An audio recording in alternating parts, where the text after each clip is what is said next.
Well, good evening, everybody, ladies and gentlemen.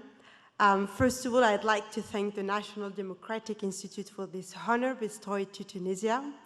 Following the revolution, my party of Muslim Democrats, Ennahdha, won a majority in our first ever free and fair election. Ennahdha then surprised the region and the world by calling for national unity government. And we did this because we believe that domination by those in power has been the root cause of many conflicts in our region. We cannot rebuild our society with a majoritarian attitude. Democracy requires respect for pluralism and the rights of all, not just the majority, especially in nascent democracies like Tunisia.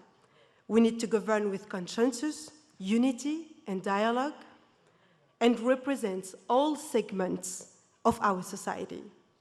These decisions actually played a crucial role in developing what has been described as the most progressive constitution in the Arab world, and of which I'm proud, and I'm sure that my Tunisian fellow here are proud too.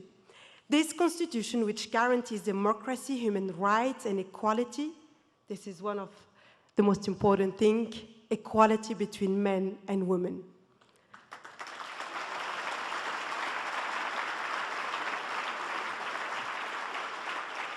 This historical model of partnership between those labeled in one side as secularists and those labeled as Islamists sends an important message to Tunisian society of the power to overcome our divisions.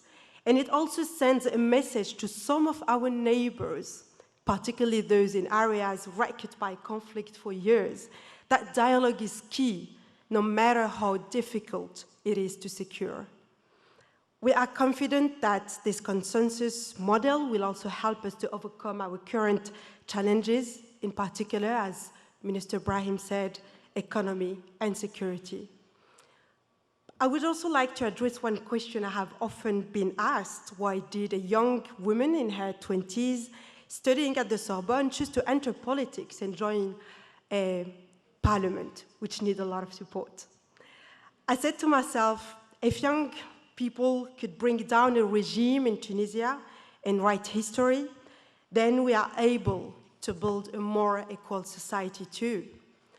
My generation has a dream, democracy in the Arab world.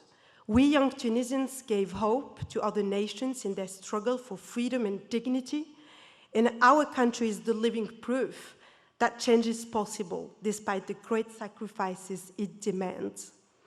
Today, our common dream for freedom and dignity is facing real challenges, and making it come true is more difficult than we may have thought.